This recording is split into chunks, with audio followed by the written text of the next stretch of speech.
Why Vespa? Karena itu hobi gue, passion gue aja. Kayaknya feel-nya, ambience-nya itu baru dapat gue yang memang karena sesuai dengan hobi gue kan di Vespa kan. Cara mereka meriset dan mendevelop sesuatu itu terstruktur semua. Mulai dari kecepatan angin sentul pada saat jam segitu. Kata gue, niat amat nih orang nih kan. Ada istilah kan, kalau dulu satu Vespa sejuta saudara. Kalau sekarang kan udah berubah, satu Vespa sejuta udah nggak dapet saudara-saudara.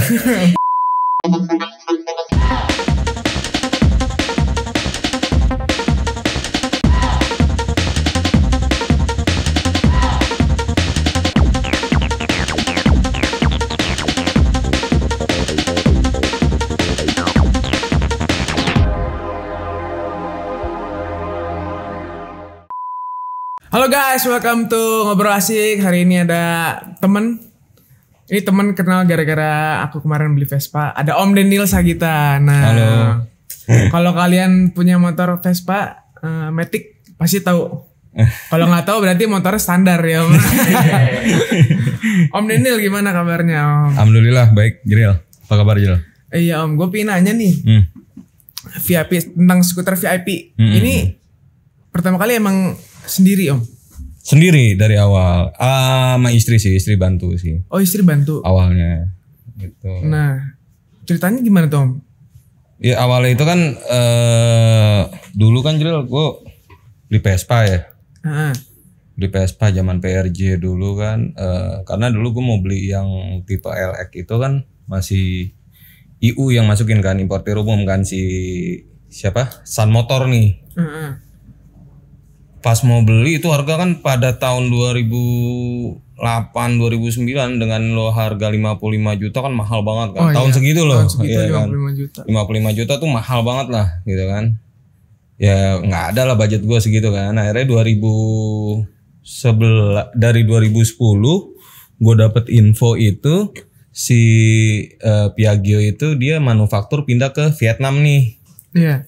Dan mau masuk ke Indo. Yang rakitan Vietnam dan produksian Vietnam lah istilahnya, sembling segala macam. Terus ya udah akhirnya gue mulai beli dari PRJ itu kan Indonesia sekitar 3-6 bulan lah.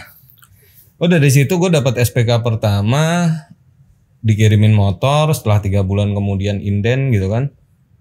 Terus karena nggak ada karena nggak ada motornya aja masih jarang kan, masih langka. Akhirnya gue coba pengen beli aksesoris nih. Iya. Gue melihat kan ini berarti nih ada peluang di sini kan peluang, gitu. Iya. Ya udah akhirnya gue ngambil sendiri langsung ke Vietnam kan. Pabrikannya kebetulan waktu itu temen gue yang bilang kan, si ada teman gue Ricky. Itu masih dikit banget Vespa. Oh dikit banget Jiril. Orang sampai Desember 2011 ya kan, motor gue tuh datang Agustus 2011. Itu sampai sampai Februari 2012 aja itu masih unit itu masih waiting list. Karena masuknya kan cuman masih dikit-dikit kali ya mungkin ya gitu loh. Waktu itu kan masuk datang pertama cuma 50 ya. Kloter pertama kalau nggak salah cuma 50 unit ya. Dan gue yang 50 unit pertama kali tuh yang si LX ini. Ya udah akhirnya gue ngeliat ada peluang, terus gue berangkat ke Vietnam. Gue mulai masukin aksesorisnya lah, beberapa aksesoris gitu. Nah tapi kan ada kendala tuh di berapa bulan gue pemakaian di motor gue pribadi itu ada kendala nih, kok motor segini doang larinya kan. Barulah gue masukin, gue searching kan gimana how to contact tuh ke si Polini dan Malusi kan. Tuh, karena kan memang gue nggak ada akses ke sana sama sekali kan, ke pabriknya kan gitu. Ya udah akhirnya gue kontak, gue direct langsung gitu. Direct langsung, habis itu tanggapan mereka gimana? Ya tanggapan mereka waktu itu cuman, gue inget banget ya, mungkin karena gue relate-nya langsung ke factory kan, langsung ke pabrik kan. Jadi mereka tuh nanya gitu loh. Oh ya udah gue minta ini aja kayak semacam proposal dari company lo gitu kan. Oh, gue bilang gue pedagang rumahan nggak bagaimana. Wah nggak bisa, kita maunya B2B kan. Mereka kan B2B kan, bisnis to bisnis gitu. Iya, jelas terus kan semuanya kan. Ya terus gue bilang ya gue kasih kepercayaan lah sama mereka kan, bahwa ini akan akan increase lah, gue janjiin sama mereka kan gitu loh. Dan ternyata benar gitu loh, berjalan waktu kayak gitu. Akhirnya mereka mau dan mereka kasih kesempatan itu untuk ngembangin di sini gitu buat market Indo kan. Dia datang ke sini apa? Enggak. Lu nggak ambil langsung aja? Iya, gue ambil langsung kirim sih. Cuman kan waktu itu kan waktu gue masih zaman Numan ini kan gue pakai istilahnya gue pakai pihak ketiga lah ya, pakai forwarder agent gitu kan. Karena kan gue nggak punya legalitas kan Jrel pada saat itu kan. Jadi kan gue istilahnya gue pakai pihak ketiga lah gitu kan, pakai company orang, gue masukin dari melalui PT-nya dia gitu loh. Karena kan gue nggak punya akses sama sekali gitu. Jadi gue tinggal bayar jasanya aja ke dia gitu. Intinya bayar jasa CV buat masukin kemari ya gitu loh. Pajak dan segala macem dan shipping cost gitu-gitu sih. Akhirnya sampai Jakarta semuanya itu dari mulai pemasaran segala macam itu gimana tahun? Dari Kaskus. Dari Kaskus. Tapi gue 2012 ya. Iya kan ada forum tuh Kaskus namanya kan. Iya Kaskus. Ya dari situ gue awalnya gue memasarkan itu karena memang ada komunitasnya juga di situ yang memang para pemakai yang inden pada saat itu gitu loh, jadi yang belum dibagiin kan. Terus udah akhirnya 2000 berapa ya gue? 2012 gue ikut Tumplak Blok tuh pertama di Senayan tuh atau bursa Tumplak Blok tuh. Ya udah gue mulai start pameran dari situ gitu loh. Jadi ikut event ya. Ikut event gue. Buat ngembangin ini yang iya. Ikut event offline juga gue gitu. Atau bursa Tumplak Blok sih gue maksudnya tiap tahun sih. Sisanya ya cuman di online aja, di Kasus waktu itu kan yang paling gede kan, karena kan belum ada e-commerce kayak sekarang kan, yang udah banyak banget gitu loh. Terus akhirnya bisa meledak akhirnya sampai sekarang nih 2013 akhirnya gue ikut balap kan. 2013 iya, gue ikutan bukan gue yang balap tapi gue nurunin motor dengan spek yang memang part performance ini ya gitu kan, karena kan gini, dulu menurut gue itu kan di sana kan kalau di Italia sendiri kan jadi mereka tuh balapan udah kayak event rutin bulanan ya, tiap bulan pasti ada event balap gitu loh. Terus kebetulan di sini kan kita kan nggak kayak di sana kan, yang event balap itu kan masih 4 seri itu paling setahun itu 4 seri lah kalau di sini. Ya udah gue ikut pertama kali itu gue ikut balap, terus gue ngetes dong kan gimana gue ngebuktiin si produk yang gue jual ini oke gitu kan ya, performanya ya terutama ya gitu. Ya gue harus membalapkan ini karena dari situ baru ketahuan kan istilahnya endurance-nya, durability-nya nih bertahannya sampai berapa lama gitu. Nah terus why Vespa? Karena itu hobi gue, passion gue aja. Sebenarnya mereka ada ya untuk yang produk lain ya gitu. Cuman gimana sih kayaknya feel-nya, ambience-nya tuh baru dapat gue yang memang karena sesuai dengan hobi gue kan di Vespa kan. Vespa. Awalnya memang langsung Matic ya, enggak kedua tak dulu. Enggak, gue Matic. Kalau di mereka kan memang history kan dari 2 tak kan. Dari 2 tak udah dari tahun berapa ya? Tahun 40-an ya kalau mereka gitu loh. Nah, oke. Gue juga kemarin ke VIP Scooter kan, lihat PTS. Nah, itu gimana sih cerita PTS tuh? Iya, awal harganya sampai sekarang bisa kayak gini nih. Dulu kan lu kalau nggak salah angkatnya 2,5 juta. 2,5 juta sampai sekarang bisa 50 juta.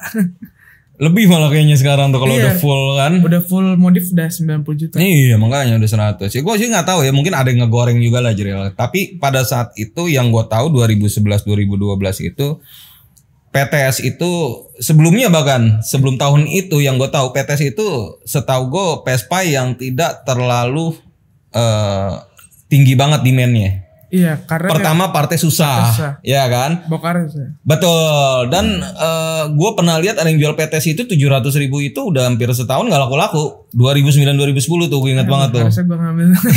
Ya kan, nggak laku-laku jadi memang gitu. Nah terus akhirnya mungkin karena ada event balapnya, ada part-part aftermarketnya nih udah mulai nih kan, teknologi berkembang terus kan. Akhirnya orang merasa partnya udah nggak susah lagi nih. Gitu kan. Salah satu yang masukin tuh lu kan. Iya, Polynimanology. Karena kan kalau di sana kan buat small frame kan, buat Primavera 125 lah di sana ET3. Udah, akhirnya gue masukin buat si yang ternyata maksudnya speknya itu nggak beda-beda jauh lah. Sebenarnya kan bedanya itu antara Primavera 125 sama si PTS kan cuman beda di piston besar, pistonnya doang gitu. Secara blok mah sama kalau kita bicara blok original ya gitu loh. Berarti dengan adanya PTS yang sekarang booming, lu harusnya lebih ini lagi dong. Apa? Part-part lu harusnya lebih gila lagi lakunya dong. Iya harusnya, cuman kan maksudnya gini Jrel, nggak semua juga dulu kan orang membeli part yang gue pasarkan karena tidak ada pilihan. Iya. Selain Polini Malossi kan gitu kan. Selain kedua brand ini. Karena memang brand ini yang udah teruji lah gitu kan menurut mereka di Itali. Karena buat dibalapin juga segala macam. Tapi kan seiring waktu berjalan juga banyak pilihan-pilihan lain juga kan gitu kan. Maksud gue ada yang lokalan juga. Ada yang memang produk dari Asia, Cina, Taiwan segala macam kan pada bikin kan gitu. Ya tetap sih si yang Polini Malossi ini sih tetap laku sih gitu. Karena kan balik lagi kan nanti kan ke endurance-nya itu kan yang tadi gue bilang kan jadi. Karena kan nggak semua orang juga orang belajar lah dari history gitu. Enaknya lo sama enaknya gue kan beda jadi pemakaian ya gitu kan speknya nih gitu. Menurut lo misalnya kayak kemarin lo pakai yang kayak Siren kan gitu kan. Segitu udah enak kan buat lo kan. Udah enak banget. Nah tapi kan tergantung lagi kalau kan ada yang tipe yang di atasnya lagi kan, itulah maksud gua. Ini kan batas keenakan orang itu maksudnya sampai di level apanya gitu kan maksud gua gitu. Karena beda-beda. Kalau ngomongin event balap, Motorway kan kalau nggak salah paling kenceng ya PTS. Enggak paling kenceng sih Jrel. Kalau enggak yang kenceng banyak Jrel. Gue nggak berani ngomong paling kenceng juga gitu. Yang kenceng banyak gitu. Cuman nggak tahu hokinya ya kebetulan dulu itu ya yang juara 1 ya kebetulan yang naik podium itu ya si motor gue ini terus gitu. Karena kan motor lu memang Polini full Polini kan. Full Polini sampai kalau nggak salah mekaniknya dateng ya. Bukan, itu tim engineer yang riset kan waktu itu kan. Oh iya, timnya sampai datang ke sini. Iya. Cuman buat motor lu doang Om. Iya, mereka belajarin lah gitu kan. Pertama kan gue pakai yang spek biasa lah, spek alloy biasa yang buat si motor ini balap. Tapi begitu mereka datang gitu kan, itu sampai seniat itu loh, gue baru tahu loh, maksud gue kan. Ya gue belajar lah sama orang luar ya gitu kan, cara mereka meriset dan mendevelop sesuatu itu terstruktur semua. Mulai dari kecepatan angin sentul pada saat jam segitu. Ya kan mereka ukur bawa alat ukur. Gila kata gue niat amat ya orang nih kan dari Itali gitu. Terus mereka ngukur kecepatan angin kalau jam segini berubah nggak nih gitu. Mereka pakai alat kan. Terus mereka kayak nerbangin drone gitu kan, jebret gitu loh. Wah, oke, kecepatan angin sentul segini, gini. Wah, R12 batasnya mana? Mereka minta peta kan, peta mapping si sentul ini gitu loh. Ya kan di R1 mana, R2 berapa meter, jarak straightnya berapa, segala macem gitu. Itu sampai mereka pertimbangan ya. Kalau yang dulu ya mekanik yang teman-teman gue ini gitu loh, ya nggak ada lah kayak begitu, bikin aja gitu kan. Yang penting balap. Kalau ini beda kita cara. Bener. Tapi gue belajar gitu dari situ gitu loh. Ternyata ya. Memang semua tuh dihitung banget sama mereka gitu loh. Gue tuh mikir sampai mereka tuh bilang bobot si pembalapnya berapa, bobotnya berapa lo bobot lo gitu kan. Semuanya dihitung semua ya. Dihitung, bobot dihitung sampai apa namanya? Gue inget banget itu sampai apa? Angin ya, tekanan angin itu gitu kan. Itu dihitung, bobot sekian gitu kan. Itu ada rumusnya juga. Gue juga baru tahu juga. Ada rumusnya. Iya serius. Jadi bobot si pilot gitu, istilahnya joki gitu kan. Bobot si pilotnya ini beratnya berapa dan tekanan angin bannya berapa. Dia pakai ban apa nih? Misalnya soft kompon atau medium kompon atau super soft gitu kan. Jadi yang depan sama yang belakang itu beda Jril. Gitu, tekanan angin depan sama yang belakang gitu kan, posisi bangku nanti nggak boleh berubah duduknya gitu ya. Gue mikir ya untuk balapan Vespa aja seribet itu, gimana MotoGP kan. Gue jadi belajar juga di situ gimana Moto2, MotoGP, Moto3 gitu kan. Nah, itu sih gitu, belajar banget gue dari situ. Nah PTS lu kan lo beli berapa Om? 2,5 juta ya. Full surat lo. Full surat. Modifnya berapa?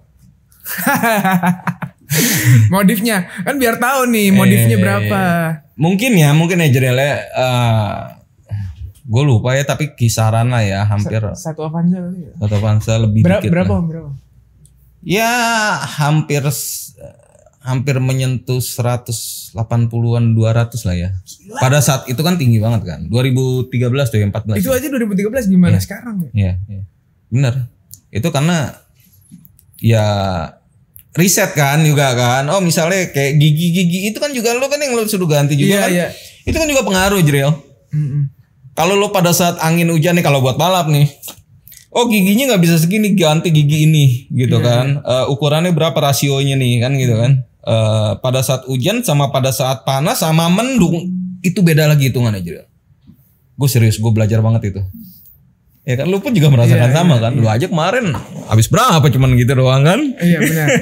Gimana buat balap ya? Nah itu, tapi ya kita kan pakai kalau bedanya motor lo Vespa lo yang small frame sama yang motor lo itu bisa buat harian Jril, nyaman digunain. Motor gue yang buat balap meskipun bangunnya sebesar itu, buat harian nggak enak nih balap. Iya. Karena dan itu emang tujuannya memang hobi. Hobi bukan semua. memang untuk lu nyari balik lagi yang udah lu keluarin apa gimana?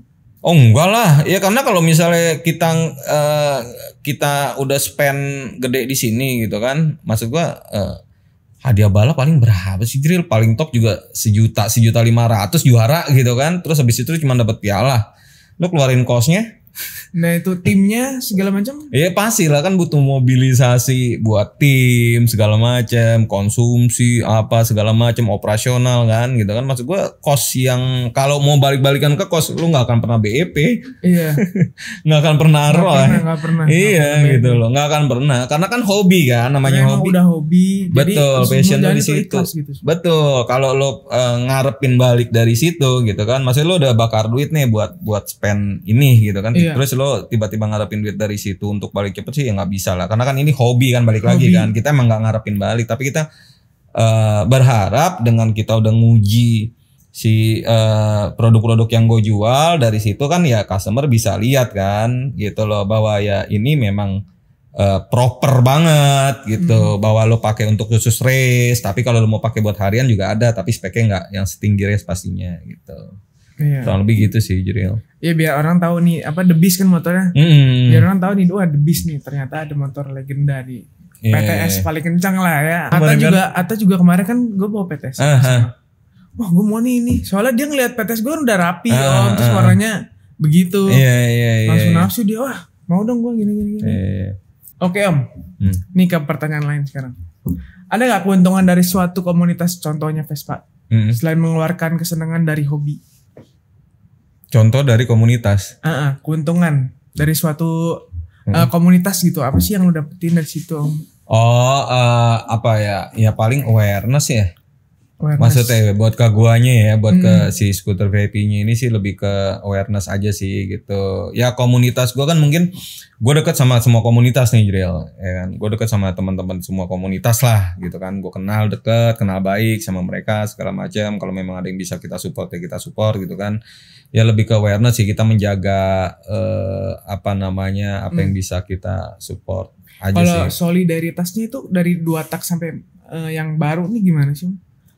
Yang lu lihat? Solid aja, fan aja ya. Maksud gue juga banyak juga anak-anak modern yang ternyata juga pemakai 2 tak, atau sebaliknya anak 2 tak juga kadang dia punya koleksian modern Vespa-nya gitu kan di rumah kan gitu. Tapi ya gue nggak tahu ya, kalau misalnya memang ada juga temen gue yang memang ya lu kan salah satu contohnya yang nggak begitu suka modern tapi lebih suka klasik kan, karena mungkin dari apa ya, dari body frame-nya itu kan unik kan, bener nggak? Gitu kan, yang small frame terutama kan. Ya ada juga Jril, maksud gue gini, komunitas yang memang ini klasikan semua komunitas gitu loh. Tapi sekarang kalau gue lihat gitu, komunitas yang teman-teman klasik juga banyak juga pemakai modernnya, ataupun komunitas yang modern juga banyak teman-teman yang pakai klasiknya gitu. Kadang ada orang yang udah mungkin ada boring lah ya kita sebut ya gitu kan, aku males nih gue pakai yang modern gitu, gue mau yang pakai klasikan gitu. Karena zaman gue itu ada teman-teman komunitas Harley, Ducati, mereka mungkin males bawa motor gede gitu kan. Jadi pada saat mau San Mori nih istilahnya sarapan bubur gitu kan, anak-anak Harley pada bawa motor Vespa semua. Maksud gua, kita minggu ini kita San Morian pakai Vespa yuk gitu. Ada teman gua gitu loh, di satu komunitas si Harley ini gitu kan, sama si Ducati ini gitu. Udah Vespa buat lucu-lucuan nih kita San Morian gitu. Jadi kan kalau Harley kan lo, iya kadang kan gue pikirin kalau kita punya Vespa tuh kita nggak ada gengsi Om di situ, iya nggak sih? Iya betul. Nggak ada gengsi, semuanya sama. Betul. Dan kita saling sapa di situ. Betul. Pelajaran yang gue dapetin setelah gue bawa Vespa tuh banyak banget sih. Iya. Disapa tuh di jalan tuh nggak kenal lu mau siapa, nggak ada begitu ya. Iya, tapi sih kalau gue bilang sih Vespa mungkin komunitas solidaritas itu lebih dari dulu ya, dari zaman dulu yang gue tahu itu lebih solid sih Jril. Yang gue tahu ya gitu, karena memang ada istilah kan kalau dulu satu Vespa 1 juta saudara. Iya. Kalau sekarang kan udah berubah, satu Vespa 1 juta udah nggak dapet saudara-saudara. Iya kan, udah beda nih tagline-nya nih. Iya kan, kalau dulu kan satu Vespa 1 juta saudara. Kalau sekarang udah berubah lagi, satu Vespa udah nggak dapet 1 juta saudara-saudara gitu loh. Itu udah berubah. Ya, PTS 1 juta dulu dapat. Ya dulu dapat 1 juta. Sekarang lu 10 kali lipat aja. Iya enggak? Iya, susah sih Jril. Karena ya menurut gue yang bisa naikin harga, dan harga klasik ini kan makin naik Jril. Makin naik. Dan yang ngegoreng ini yang gue bilang sih ya yang memang, ngegoreng ini pinter sih gitu. Iya kan? Memang orang-orang besar juga gak sih Om? Ya kan, memang influencer juga yang make. Betul. Karena kan juga mungkin sekarang orang buat gue deh pribadi gitu. Kayak gue mau beli kemarin tuh terakhir gue pernah punya New PX, gue cuma dapat itu, gue beli 2014-2015 full surat itu 25 juta, Jril, udah rapi Jril, cat ori semua segala macam. Sekarang tahun 2005 nih rakitan dan motor dulu. Dan motor 90 juta Jril. Lo kebayang nggak Jril? Gue jual aja dulu 75 juta dibayarin teman gue kan. Sekarang kok untuk beli harga 75 aja udah nggak bisa. New PX tuh yang disc brake depannya, kayak PX dia, lampu bulat tapi dia disc brake gitu. Sekarang gue udah mau beli dengan uang 75 atau gocap aja udah nggak bisa sekarang nih PX. Emang untuk investasi juga bagus nih Vespa. Iya bagus, tapi terlalu overprice juga sih Jril kalau menurut gue. Kayak PTS deh kemarin ada yang minta ya bebas lah ya, orang mau buka 1 miliar pun bebas lah, namanya mau jual kan gitu. SS ya, Vespa SS, PTS, Darling ya kan, small frame nih ya gitu. Karena menurut gua small frame tuh lumayan cepet banget sih harga kenaikannya ya, terutama PTS sih. PTS gue inget banget 2,5 juta ya, lo aja beli standaran aja udah hampir berapa kan? Gue nggak tahu ya Jril, menurut gue ini semakin nggak waras sih harganya ya, menurut gue pribadi gitu loh. Ya tapi namanya hobi kan kita nggak bisa compare dengan itu kan. Iya, dengan materi lah gitu. Gue paham gitu. Cuman maksud gue pribadi nih, ini gue bicara sebagai gue pribadi. Iya nggak sih, maksud gue lo punya uang sekarang misalnya 1M nih, ya kan. Lo punya uang 1M terus lo mau cari Vespa gitu. Kalau gue mendingan gue beli jujur mendingan gue beli mobil Force sekalian gitu kan. Ya hujan nggak kehujanan, panas nggak kepanasan Jril. Bener nggak? Itu buat gue pribadi kan. Karena kalau harga udah nyentuh segitu dan lo dapet tahun tua, ya passion sih passion bos, tapi logika juga gitu kan. Lo harganya sampai 1M sih kalau menurut gue ya. Ya tapi bebas aja kalau ada yang mau beli 1M juga gitu kan. Kan tergantung, kalau memang gue ingat banget kata Om Andre Taulani gitu kan. Om ini ada yang jual Vespa sini. Ya kalau ada duit mau bayarin aja Om, mau bayar aja gitu kan aja, gitu lah. Ya benar gitu. Kan ada istilahnya lebih baik nyesal beli daripada nyesal nggak beli kan. Ya karena kan cuman benar. Barang itu doang gitu. Misalnya nih si Vespa-nya cuman ini doang satu, dan ini rare gitu. Ini Vespa yang rare menurut. Kayak kemarin gue nyari PTS 1 hari dapat, nggak gue bayarin 1 hari telat aja udah habis, hilang langsung. Hilang. Sekalinya dapat udah deh, gue bayarin aja deh. Kemarin ya udah, makanya gue nafsu tuh kemarin. Benar. Ya makanya itu kan uniknya si Vespa ini ya. Dan menurut gue emang pasar motor klasik di Indo masih gede lah Jril.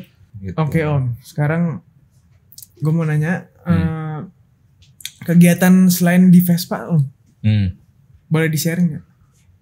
Ya paling sih gue juga kegiatan selain di Vespa tuh ya nyari duitnya dari Vespa sih Jril. Gue seputaran situ aja sih yang gue manfaatkan, maintain kan. Gue juga ada bikin ya sama kayak lo, gue bikin podcast tapi gue yang bicara lebih yang ke apa? Ke mana? Vespa. Segmented juga, segmented banget, lebih ya Vespa lah ya Vespa. Gitu kan. Gitu. Ya gue paling teman-teman gue doang sih. Teman-teman gue anak-anak ya Vespa klasik aja, kita mau berkarya bareng-bareng kan. Terus yang baru ini juga ya gue bikin karya sama temen gue juga, kolepan kan, yang bikin sepatu itu gitu loh, 1 dekadenya skuter VIP gitu. Tapi emang keluarga dukung gak Om? Emang lu di industri ini? Istri emang hobinya sama apa gimana? Enggak lah. Ya keluarga sih dukung-dukung aja sih Jril, selama itu menghasilkan cuan kan. Iya siap benar. Kalau gak ada cuannya jangan diterusin gitu. Iya tapi kan ada gak sih rasa takut kayak lu kan bawa motor, apakah istri kan pasti ada rasa takut lah namanya juga di jalanan gitu. Oh enggak. Makanya gue nggak menyarankan sih Jirel. Gue jujur ya, meskipun gue jualan Poling Walu sih, gue tuh paling anti sama yang namanya balapan race. Jujur gue paling anti sama balapan yang jalanan gitu loh, mengganggu ketertiban umum gitu kan publiknya. Enggak lah, lu balap itu bahkan orang Italia pun nih pelajaran buat gue nih. Mereka mengajarkan, lu kalau mau balap ya the real man itu balapannya di sirkuit. Real man itu balapan di sirkuit. Iya gitu loh. Maksud gue jangan mengganggu orang. Men lu di jalan tengah jalan gitu kan. Orang kan punya kepentingan masing-masing. Ada yang mau kerja, nyari uang, mereka nyari nafkah atau segala macem. Terus lu balap di jalanan siang hari bolong gitu atau pagi-pagi kan gitu kan. Ya itu malah menurut gue sih lu mengganggu orang lain sih. Tuh. Ya kan. Sayang aja sih gue lebih menyarankan mau balapan apapun Vespa segala macem ya di sirkuit lah udah paling bener. Boleh nggak kasih tips and trick untuk orang-orang yang ingin beli Vespa biar nggak ditipu dan nggak dapat harga yang nggak sesuai gitu? Kan lu udah berapa tahun? Sudah setahun. Ya kan kurang lebih ya segitu. Kalau buat Vespa klasik dan buat Vespa modern yang paling utama kalau gue ya Jirele biar nggak kena tipu itu adalah sebenarnya kalau masalah kayak cat ori atau enggak itu mah gampang lah ya, karena kan orang bosen bisa ganti cat kan gitu. Tapi yang lo nggak bisa bohongin itu kan pertama adalah nomor rangka sesuai nggak sama si keabsahan ini, sesuai nggak sama SNK-nya ini kan, sama nomor bodinya, nomor mesin gitu kan, sama surat segala macem. Ya cek fisik sih kalau gue sih, apalagi terutama Vespa tua ya yang harganya mahal ya.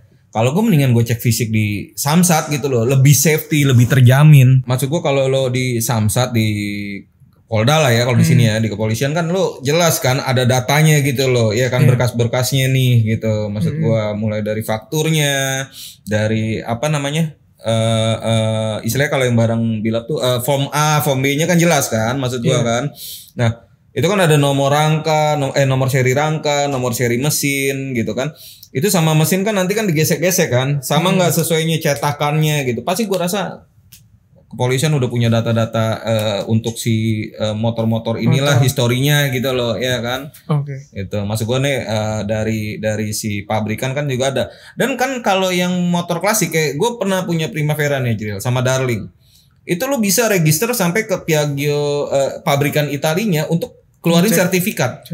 Iya, sertifikat. Itu bayar ke mereka gitu, ke Piaggio Itali. Jadi lo bisa ngeluarin sertifikat sama lo bisa request untuk manual book ini sama technical data si Vespa ini meskipun yang tahun tua. Nah mereka semua ada tuh data-datanya tuh, kayak Primavera gue kan ada datanya kan, ada sertifikatnya gitu keluar bahwa ini dulu. Nah yang mahal ini kan sebenarnya historinya kan, bahwa ini Vespa yang gue beli ini dulu adalah sumbangan dari UNESCO untuk pemerintah Indonesia dalam menyukseskan program keluarga berencana nasional. Tahun 1972 tuh. Makanya si Primavera gua ini suratnya itu atas namanya BKKBN Kementerian Kesehatan dan diserahkan ke Kementerian Kesehatan waktu itu gitu loh.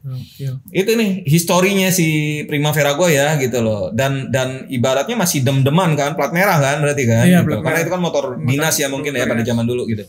Nah, itu historinya tuh kita bisa minta ke pabrikan si Piaggio-nya dulu dikirim dari keluar pelabuhan si Veronanya tahun berapa, bulan apa berangkat di Tanjung Priuk tahun berapa dulu, tahun 70-an lah ya gitu loh ya kan.